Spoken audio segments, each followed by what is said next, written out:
Welcome guys, today in this video I'm gonna to show you how to enable Chrome extensions developer mode in Chrome browser.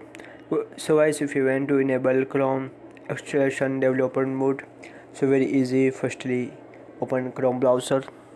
After click on three dots. After click on more tools, and here click on extensions. That is,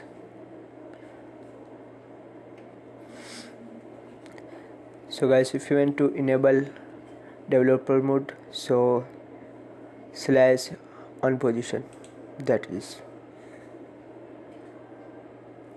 So guys, this is very simple and easy method. If you want to developer mode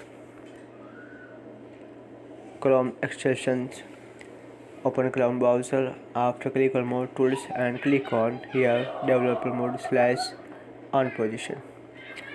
Thank you for watching this video. Please subscribe to my channel for latest update.